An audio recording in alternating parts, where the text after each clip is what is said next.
Hi Maloise, welcome to another episode of Community Living with your girl Malebu. So if you're new to the channel, please remember to subscribe, and if you are returning to the channel, thank you, and thank you again for your continuous support. So today's episode is regarding first-time home buyers or homeowners, right? So these are some of the grave mistakes that any first-time home buyer should try and avoid or actually understand about buying a house, right?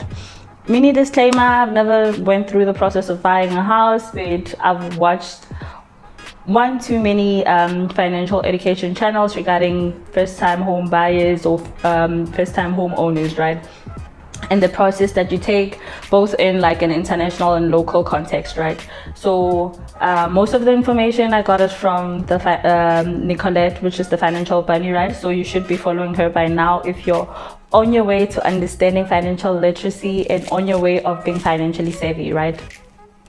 So yes, I have a couple of points that I want to raise with you guys. So as I've said, I've never bought a house, I've never been through the process, but these are some of the very important things that you must be aware of, right?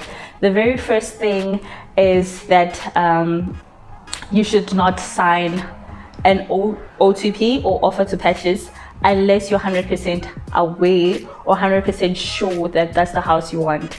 Because obviously in the process of attaining or a house, or in the process of looking for a house, you're gonna go and view a couple of houses with like real estate agents or property agents, right?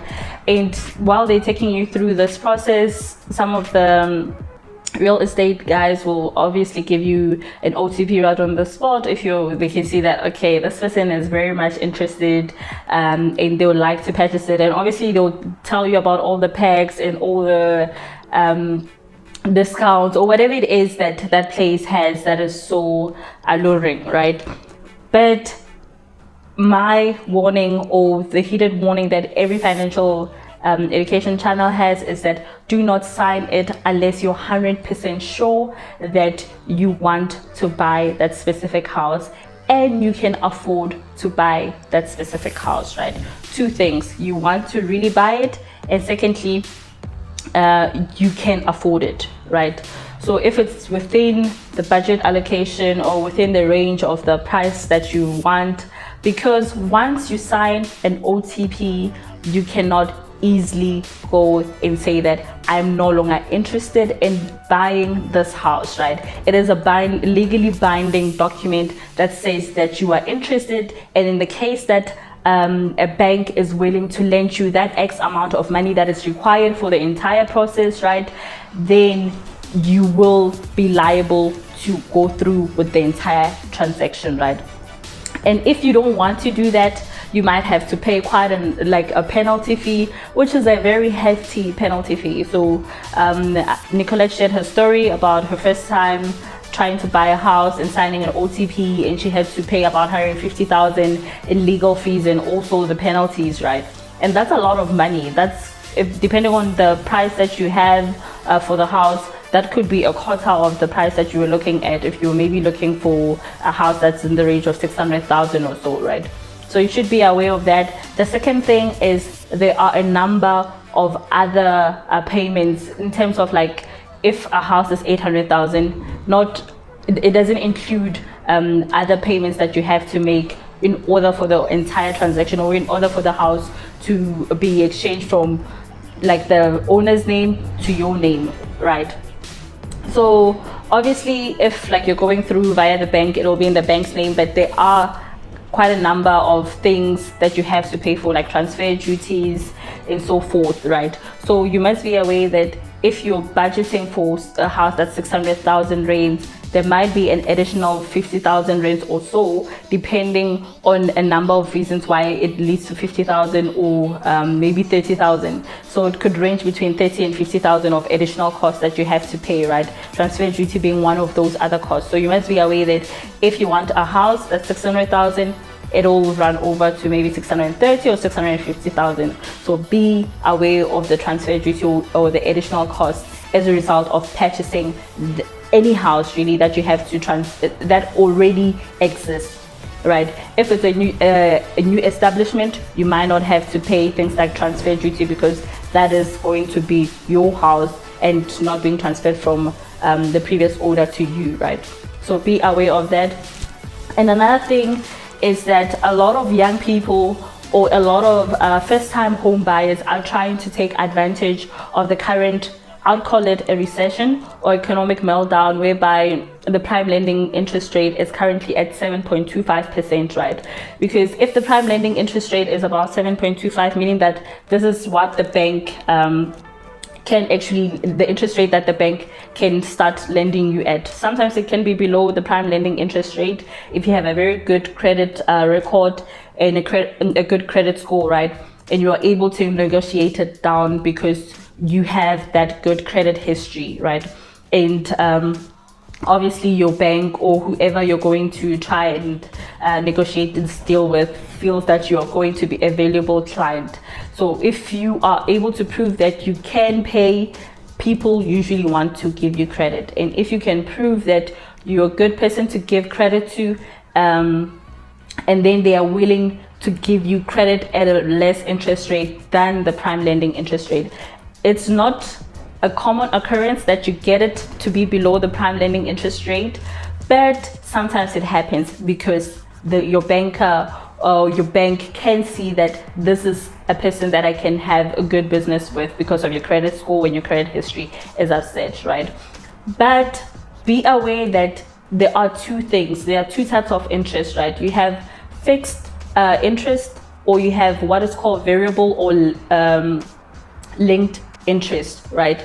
So this variable or linked interest is what could be potentially a risk when the economy recovers. So currently, let's just say the bank decides to give you the house at the current prime lending interest rate. So it's linked to the prime lending interest rate. So whatever the prime, whenever it increases, it will increase. Whenever it decreases, it will decrease. So it's only good if we're in an economic recession.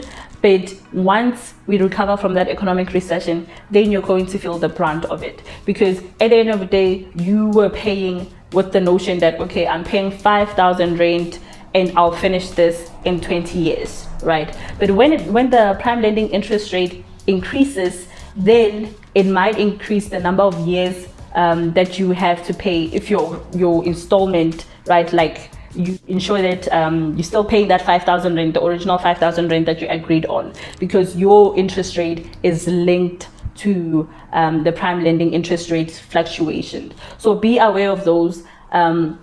It's only good during an economic recession, but if we're not in an economic recession, then you are kind of screwed, right? Because all your planning, your 20-year planning for a house, because that's what the usual period for a house or a repayment period for a house is usually 20 years, right? And imagine now that you linked this interest rate and it increases it by 5 years, 10 years, or however many years. That's going to be a very stressful situation, whereby initially you were trying to take advantage of this new interest rate that is come forth. Okay, so another thing that you must be aware of is buying a house using a joint bond, right? A lot of young people think it's okay to buy houses with their partners that they're not married to. So pattern setting in a joint bond, yes, I feel like that will be a grave mistake, number one. But obviously it is up to you if you decide that your partner is someone who's worthy of going on a joint bond with. But just be aware that whenever you're going for a joint bond, they're taking both your salaries as a way to evaluate whether or not you will be able to pay, right? So your installment, if they're saying it's like 15K, it's because of the two people that are signing up for that joint bond, right? The very last grave mistake that I'm going to talk about would be buying a house when you are not permanently employed. I feel like as young people, let's not rush to get into a 20-year loan or to get into a 20-year I don't know, relationship, something that really ties your money up for 20 years. You know, a house doesn't have that level of liquidity. So assets like that are really just binding, that that force you to be entangled to be entangled in this asset for that long might not be something that you should get while you're not permanently employed. And I don't know what would be the reason why you're actually considering taking a house while you're not permanently employed, but to each his own. I'm just highlighting some of the risks that I foresee, right? So these days I'm starting to be a bit risk averse. I know my bae usually says that I use this term a lot, or I like boxing myself, but sometimes I feel that we shouldn't get into debt when we're not aware of our financial situations, or when we are not secured in our financial situations, right? It's okay to want to buy a house. It's okay to think that you're going to be permanently employed, or there won't be a period where you're not employed. But what happens in that worst case scenario? Are you prepared enough? Are you secured enough? If you come from a well-off family, yes, maybe they can help you, but have you made those arrangements that they can actually be able to help you, right? So those are some of the things that young individuals or first-time home buyers should be aware of, that you need to have that level of security. 20 years is no child's play, right? Or however amount of years, because usually a house, it's hard to get someone that pays a house within 5 years or within 3 years. It's something that is really expensive, and most of us usually get a house that is more than what we can afford.